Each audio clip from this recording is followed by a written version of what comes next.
Αυτό είναι θέμα ολόκληρης ομιλίας. Υπάρχουν στο διαδίκτυο 2 ομιλίες, νομίζω, που λέει πώς επιλέγουμε το πνευματικό μας. Είναι πολύ σημαντικό αυτό. Κάποιοι θεωρούν το πνευματικό τους ως ένα σύμβουλο ψυχολογικό, σαν ένα φίλο, και τον θέλουν έτσι. Να πάμε να κουβεντιάσουμε. Δεν είναι κουβέντα η εξομολόγηση, ούτε είναι ψυχολογική ανακούφιση. Αλλά τι είναι? Είναι μυστήριο. Φιλανθρωπότατο, κατά το οποίο ο χριστιανός αφενός μεν παραδέχεται ότι έσφαλε, δεν το κουβεντιάζει, δεν κάνει διάλογο με το πνευματικό. Το παραδέχεται, το ομολογεί, εξού και εξομολόγηση. Ομολογούμε ότι ασφάλαμε, γιατί δυστυχώς πολλοί πάνε και κουβεντιάζουν και πολλές φορές έρχονται και σε αντιπαράθεση. Και προσπαθεί ο καημένος ο πνευματικός να πείσει τον άλλον ότι έκανε αμαρτία. Και λέει, γιατί πάτερ είναι αμαρτία αυτό? Θέλει να κάνει και διδασκαλία. Λοιπόν, δεν μιλάμε πλέον για εξομολόγηση. Ομολογούμε τις αμαρτίες μας αφού τις έχουμε παραδεχθεί, αφού τα έχουμε εξομολογηθεί στον Θεό πρώτα. Πριν πας στον πνευματικό πρέπει να τα πεις στον Χριστό κατευθείαν, να ζητήσεις συγχώρεση, το έλεος, να κλάψεις, να μετανοήσεις. Εκεί στο κελί, στο δωμάτιό σου, μπροστά στις εικόνες, στις Άγιες εικόνες. Και αφού τα ομολογήσεις, να έχεις τέτοια σταθερή απόφαση, εννοείται ότι θα τα πεις όλα, δεν θα κρύψεις τίποτε, ούτε θα τα μαγειρέψεις, να τα συσκιάσεις, έτσι να φαίνονται όσο γίνεται λιγότερο, έτσι, να σε εκθέτουν λιγότερο. Δεν θα δικαιολογηθείς, δεν θα ρίξεις την ευθύνη σε άλλους, δεν θα πεις όπως όλος ο κόσμος, έτσι και εγώ πάτερ, όπως λένε μερικοί, έτσι, γιατί δεν είναι όλοι όπως είσαι εσύ. Θα έχεις τέτοια απόφαση ώστε θα θέλεις καλύτερα να πεθάνεις παρά να ξανακάνεις τα ίδια. Αυτό σημαίνει μετάνοια, πλήρης. Τόσο τέλεια απόφαση θα πρέπει να έχεις, να προτιμήσεις να πεθάνεις παρά να επαναλάβεις τα ίδια σφάλματα. Και φυσικά από τη στιγμή που θα βγεις και μετά θα αγωνιστείς με την προσευχή, με τα δάκρυα, με την νηστεία, με την τήρηση του κανόνα που θα σου βάλει ο πνευματικός, το επιτήμιο, ώστε να μην επαναλάβεις τα ίδια σφάλματα. Έτσι. Χρειάζεται μετάνοια ολόκληρος και η καρδία επίπονος. Όπως λέει ο Βάσης Ακουσίρος, εις αναζήτηση του Θεού.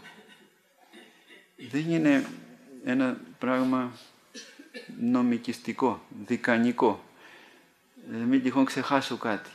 Μερικοί έρχονται με σελίδες επί σελίδων και ψηλά γραμματάκια, 5-10 σελίδες, μέχρι να τα διαβάσει αυτά, περιμένουν οι άλλοι απ' έξω 1 ώρα. Και είναι όλα ανούσιες λεπτομέρειες που δεν χρειάζονται.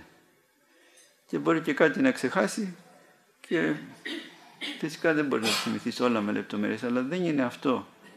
Θα πρέπει να τα πεις όλα, βάζοντας έτσι κατηγορίες, ομάδες αμαρτημάτων, να τα πεις όλα με ειλικρίνεια όμως. Αν είναι κάτι που σε εκθέτει περισσότερο, πες το, χαρακτηριστικό κλπ. Και να δώσεις μια καλή εικόνα στον πνευματικό, ποιος είσαι. Όχι μόνο τι έκανες, αλλά ποιος είσαι. Αυτό είναι πολύ σημαντικό. Να δεις τον εαυτό σου. Και αυτό βέβαια χρειάζεται μια προετοιμασία. Δεν πάμε στον πνευματικό και εκείνη την ώρα προσπαθούμε να θυμηθούμε. Τι να θυμηθείς, εκείνη την ώρα θα τα ξεχάσεις όλα. Θα πρέπει να έχεις προετοιμαστεί, να έχεις προσευχηθεί, να σου δείξει ο Θεός τα σφάλματά σου και να κάνεις την εξαγόρευσή σου. Οπωσδήποτε δεν πρέπει να εξοικειώνεσαι με την κακή έννοια. Δεν λέω να τρέμεις και να φοβάσαι και μάλιστα να έχεις αυτή τη δαιμονική ντροπή που δεν είναι σωστό. Γιατί ο Θεός είναι ο πλέον φιλάνθρωπος και δεν θα σου κάνει τίποτε ο πνευματικός σου, ούτε ο Θεός. Ούτε θα σου ζητήσει τίποτε. Το μόνο που ζητάει ο Θεός για να μας συγχωρέσει τα πάντα είναι να το παραδεχτούμε, ότι τα κάναμε. Να το ομολογήσουμε και να αγωνιστούμε να μην τα ξανακάνουμε. Και αν δεις πλέον ότι δεν ωφελείσαι, κοιτάξτε, είναι και το κριτήριο το προσωπικό. Μπορεί να χρειαστεί να αλλάξει πνευματικό. Υπάρχει περίπτωση στο γεροντικό με κάποια μοναχή που είχε πάει κοντά σε μία γερόντισσα η οποία ήταν πάρα πολύ γλυκά, πολύ επίοικης, μη μου άπτου, έτσι, με το σεις και με το σας, με το savoir vivre. Η μοναχή όμως, επειδή ήθελε να καθαριστεί από τα πάθη της, της λέει μετά από 1 χρόνο περίπου, γερόντισσα, είσαι πολύ καλή, εμένα όμως δεν μου ωφελείς.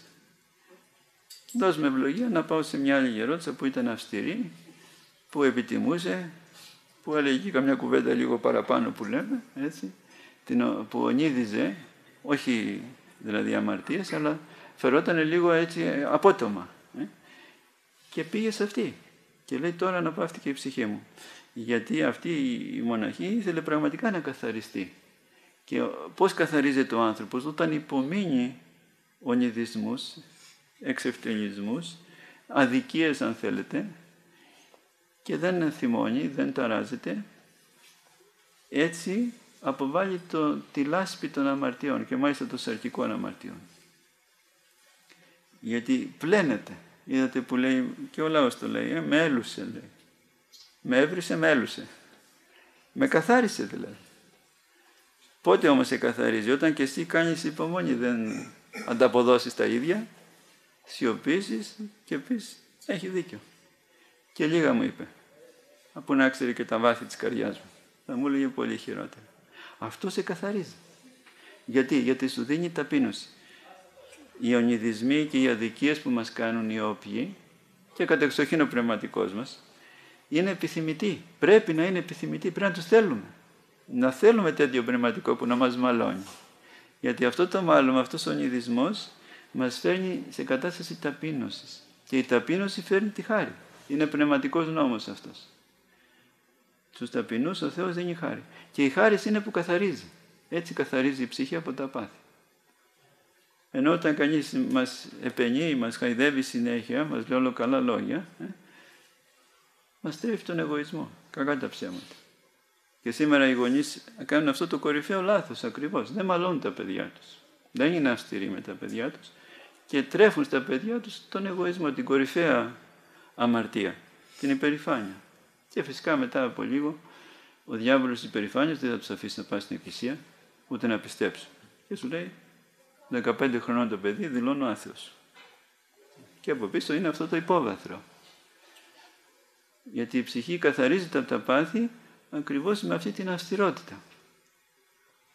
Με αυτούς τους ονειδισμούς, λένε οι πατέρες. Με αυτά τα μαλώματα που μπορεί να είναι και καμιά φορά και λίγο άδικα, δεν πειράζει. Ο πνευματικός σου να είσαι έτοιμος να δεχτείς και ένα άδικο μάλωμα. Να μην έχεις αυτό το εύθυκτο που έχει ο άνθρωπος του κόσμου. Οπότε βλέπεις και προσωπικά πλέον αν ωφελείσαι. Υπάρχουν και άλλα κριτήρια βέβαια για να επιλέξουμε το πνευματικό, δεν είναι το πάραδος να τα πούμε, αλλά έχεις και την προσωπική πείρα. Και μπορείς να πάρεις ευλογία, να πας και κάπου αλλού αν θέλεις. Δεν είναι κακό αυτό. Ούτε δεσμεύεται ο χριστιανός. Και δεν πρέπει να δενόμαστε συναισθηματικά. Προσέξτε το και αυτό, με το πνευματικό. Πρέπει να δενόμαστε με τον Χριστό. Και να αγαπούμε και τον πνευματικό μας εν Χριστώ, όχι συναισθηματικά. Με κανέναν δεν πρέπει να δενόμαστε συναισθηματικά. Ούτε με τους γονείς μας, ούτε με τα αδέρφια μας, ούτε με τα παιδιά μας. Με όλους πρέπει να φτάσουμε να αγαπιόμαστε εν Χριστώ. Να αγαπούμε εν Χριστώ. Που σημαίνει τι? Να αγαπούμε για χάρη του Χριστού με τη σκέψη πώς θα ενωθούμε με τον Χριστό. Όχι πώς θα είμαστε συνέχεια μαζί, για να ικανοποιούμαστε συναισθηματικά. Ένας άνθρωπος που λειτουργεί συναισθηματικά, και κατεξοχήν οι γυναίκες το παθαίνουν αυτό, θα κάνει πράγματα παράλογα και αντιχριστιανικά. Και παράλογα και αντιχριστιανικά. Παράλογα αντίθετα με τη λογική δηλαδή, γιατί το συναίσθημα αντίκειται στη λογική πολλές φορές, και αντιχριστιανικά γιατί φυσικά ο Θεός δεν θέλει να λειτουργούμε έτσι, ανθρώπινα, αλλά με βάση τον νόμο του Θεού, ο οποίος λέγει πολλές φορές πράγματα που δεν μας αρέσουν στο συναίσθημα, δεν ικανοποιούν το συναίσθημα. Ας πω ένα παράδειγμα. Λέει ο Χριστός μέσα στην Αγία Γραφή, το Πνεύμα του Άγιο, εξέλθετε εκ μέσω αυτών και αφορίστητε και ακαθάρτου μη άπτεστε. Από ποιους να εξέλθουμε? Για μας το λέει έτσι, για τους χριστιανούς. δηλαδή λέω για τους ειδωλολάτρες, να εξέλθετε, λέει, από ανάμεσά τους και να αφοριστείτε. Αφορίζομαι θα πει ξεχωρίζω. Και ακαθάρτου μη άπτεστε και μην ακουμπάτε τίποτε ακάθαρτο. Τι εννοεί? Να βγείτε από τον κόσμο, από όλους που ζουν ακάθαρτα, που ζουν αμαρτωλά. Πώς θα βγούμε? Πάνω από τα βουνά? Θα γίνουμε όλοι ασκητές? Θα βάλουμε τα μαύρα? Όχι. Θα βγούμε τροπικά, με τον τρόπο της ζωής μας. Εδώ είναι τώρα που πονάει. Μα πάτερ, λέει τώρα ο έφηβος ή η έφηβος, εγώ το ξέρω το παιδάκι από τον νηπιαγωγείο, είμαστε φίλοι, πώς θα κοπώ τώρα? Μα αφού το παιδάκι τώρα που έγινε έφηβος και αυτός και έφηβη, αρχίζει, συγγνώμη, να πορνεύει, αρχίζει να κάνει προγαμιές σχέσεις. Μπορείς να συνεχίσεις να είσαι δίπλα του? Ο νόμος του Θεού λέει όχι. Ξεκάθαρα το λέει. Μη συναναμίγνεστε πόρνης. Το λέει ξεκάθαρα ο Απόστολος. Δεν μπορείς να κάνεις παρέα με ένα τέτοιο παιδί. Μα πάτε, πώς θα τον κόψω? Τόσα χρόνια είμαστε ένα, μαζί. Κολλητή μου, το λένε τα παιδιά. Κολλητός μου. Ναι. Εδώ είναι τώρα που πρέπει να βάλεις στην άκρη το συναίσθημα. Και να πεις, θα κάνω αυτό που λέει ο Χριστός. Αλλιώς θα το πληρώσεις. Εξέλθετε εκ μέσω αυτών και αφορίστητε. Και ακαθάρτου μη άπτεστε. Αλλιώς μας παίρνει ο πονηρός. Καταλάβατε? Αυτή είναι ας το πούμε, ο σωστός τρόπος λειτουργίας μας μέσα στην Εκκλησία. Και με τον πνευματικό και με όλους. Δεν ξέρω αν απάντησα. Μακροσκελός. Ορίστε. Αν θυμάμαι καλά, εκεί στο 18ο ψαλμό τελειώνει και λέει «Πτεσμάτων της συνέση, εκ των κρυφίων καθάρισόν». Αυτά τα κρυφά. Να παρακαλούμε το Θεό. Ούτε και εμείς δεν τα έχουμε συνειδητοποιήσει. Ναι, αυτά που τα λένε και στην ψυχολογία, υποσυνείδητο, ασυνείδητο, αλλά προσέξτε, όσο κανείς καθαρίζεται, τόσο βαθαίνει μέσα του η κάθαρση, τόσο προχωράς. Να σας το πω με ένα απλό παράδειγμα. Έχεις μπροστά σου ένα μεγάλο βράχο.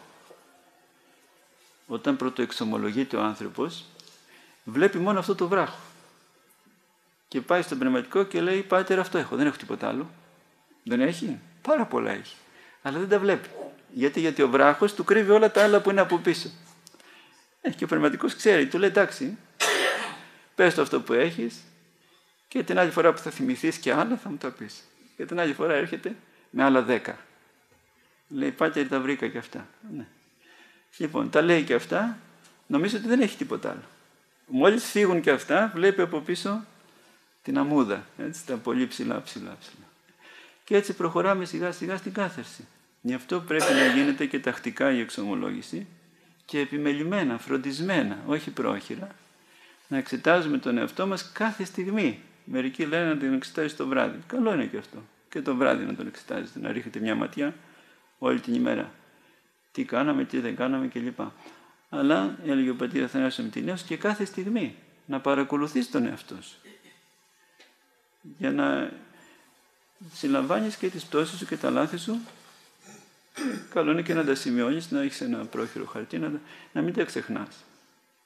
Και όσο βαθαίνει η κάθαρση, τόσο θα βρίσκεις και τα πολύ πολύ βαθιά.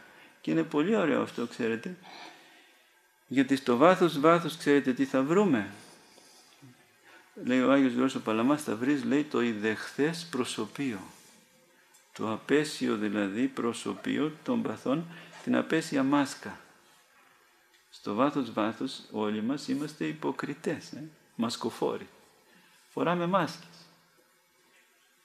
Και ανάλογα και με τα περιβάλλοντα που είμαστε, έτσι, σε ποιο φεστιβάλ είμαστε τώρα, κοσμικό, εκκλησιαστικό κλπ, φοράμε και την ανάλογη μάσκα. Όταν λοιπόν φτάσεις να ολοκληρώσεις την κάθαρση, θα βγάλεις αυτή τη μάσκα και γίνεσαι μετά άνθρωπος του Θεού. Γι' αυτό βλέπετε με τους Αγίους νιώθεις πολύ άνετα. Γιατί ο Άγιος έχει βγάλει τη μάσκα του και μπορείς να κοινωνήσεις με ένα πρόσωπο, όχι με μια μάσκα. Και ο άνθρωπος ποθεί να βρει ένα πρόσωπο. Έναν αληθινό άνθρωπο δηλαδή, όχι ένα μασκοφόρο, που να μην ξέρει με ποιον έχει να κάνει. Και όταν το βρει αυτό, και τέτοιος είναι ο Άγιος, που έχει καθαριστεί δηλαδή, έχει βγάλει τη μάσκα του, έχει βγάλει το ιδεχθές προσωπία των παθών, χαίρεται πάρα πολύ και αναπαύεται πάρα πολύ. Και έτσι μπορεί να γίνει ο καθένας μας, όχι μπορεί, οφείλει να γίνει ο κάθε χριστιανός. Αλλά αυτό θέλει δουλειά. Να αποβάλουμε την υποκρισία, το ψέμα δηλαδή. Η υποκρισία δεν είναι τίποτα άλλο, είναι το ψέμα, το οποίο έχει ποτίσει τη ζωή μας. Δεν λέμε ψέματα, λέει ο Αββάς Δωρόθεος, μόνο με τα λόγια. Λέμε ψέματα και με τη διάνοια, με τη σκέψη μας. Λόγω χάρη μια γυναίκα που έχει υποψίες για τον άντρα της, λέει ψέματα στη διάνοιά της και βασανίζεται από αυτό. Αλλά λέμε ψέματα και με όλη μας τη ζωή. Το πιο τραγικό από όλα. Έτσι. Όλη μας η ζωή είναι ένα ψέμα. Είναι μια υποκρισία. Όπως οι Φαρισαίοι. Πρέπει να φύγουν λοιπόν όλα αυτά και η χάρις του Θεού, όχι εμείς, θα καθαρίσει και αυτά που είπατε, τα ακρίφεια, το υποσυνείδητο, όπως το λένε, ας το πούμε, οι ψυχολόγοι. Αν και δεν μ' αρέσει η έννοια. Γιατί η χάρις του Θεού μπαίνει και εκεί. Ενώ οι ψυχολόγοι λένε ότι εκεί δεν μπαίνει τίποτα και αυτό καθορίζει την ψυχή μας, την συμπεριφορά μας. Δεν είναι έτσι. Η χάρις του Θεού μπαίνει παντού και εξηγαίνει τα πάντα. Όλη μας την ύπαρξη. Αλλήμον αν δεν μπορεί ο Χριστός να μπει στο ασυνείδητο ή στο υποσυνείδητο. Και να χρειάζεται τη βοήθεια του ψυχολόγου ή του ψυχιάτρου. Θεός φυλάξει. Και όμως έχουμε τέτοιους διαστραμμένους, δυστυχώς, εντός εισαγωγικών πνευματικούς, που σου λέει πήγαινε και στον ψυχίατρο, πήγαινε και στον ψυχολόγο. Τι να σου κάνει ο ψυχολόγος? Το σκοτάδι του να σου δώσει. Θα σου το δώσει και θα γίνεις ακόμα πιο σκοτεινός. Και εγώ θέλω να σας ρωτήσω κάτι. Αν μ' αφήσετε, μπορώ. Θέλω να μου πείτε το εξής. Γιατί ο ύψιστος επιτρέπει αυτή την αντιπαλότητα δαιμόνων και ανθρώπου, ενώ ο άνθρωπος από τη φύση του, κατά τεκμήριο, είναι αδυνατή να αντιμετωπίσει τους δαίμονες. Γιατί ακολουθείται αυτή η διαδικασία, η ψυχοφθόρα, που θέλει ο ύψιστος να οδηγήσει τον άνθρωπο? Ναι. Γιατί επιτρέπει την παρουσία του διαβόλου ο Θεός. Ακριβώς. Αυτό θέλετε να πείτε, ναι. Να σας πω, ήταν και δική μου απορία όταν ήμουν μικρό παιδί και έβλεπα τον Άγιο Γεώργιο που σκοτώνει τον δράκο. Έλεγα στη μητέρα μου τη Μακαρίτσα, γιατί λέω ο Θεός δεν σκοτώνει και αυτό να ησυχάσουμε, ή ο Άγιος Γεώργιος τέλος πάντων. Λοιπόν, κοιτάξτε, ο διάβολος μας κάνει πολύ μεγάλο καλό. Μη σας ξενίζει αυτό που σας λέω, αλλιώς θα τον είχε καταργήσει ο Κύριος. Μας κάνει πάρα πολύ μεγάλο καλό, όχι ένα καλό μόνο, πάρα πολλά καλά μας κάνει. Ένα καλό που μας κάνει είναι ότι μας ξυπνάει, όπως μας ξυπνήσατε και εσείς τώρα λίγο. Λοιπόν, μας ξυπνάει με τους πειρασμούς που μας κάνει. Μας κρατάει σε μια εγρήγορση πνευματική. Δεν το είπα για να σας μαλώσω, έτσι, συγγνώμη. Όχι, όχι, καθόλου. Ναι. Λοιπόν, ναι. Μας ξυπνάει, μας κρατάει σε μια νύψη, σε μια εγρήγορση πνευματική και μας μαθαίνει να πολεμάμε. Είναι όπως στον πόλεμο που οι στρατιώτες, για να είναι τιμοπόλεμοι, τι κάνουν πολλές φορές? Κάνουν και ψεύτικο πόλεμο. Δεν κάνουν τις λεγόμενες ασκήσεις. Και πολλές φορές και για πολλές μέρες και στα σκηνάκια και τα γνωστά που ξέρουν οι άντρες. Λοιπόν, έτσι και ο διάβολος λειτουργεί σαν εκπαιδευτής μας. Γι' αυτό τον αφήνει ο Θεός.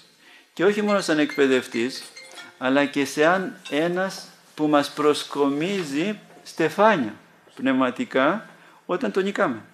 Γιατί δεν είναι δύσκολο να τον νικήσουμε. Όταν είμαστε...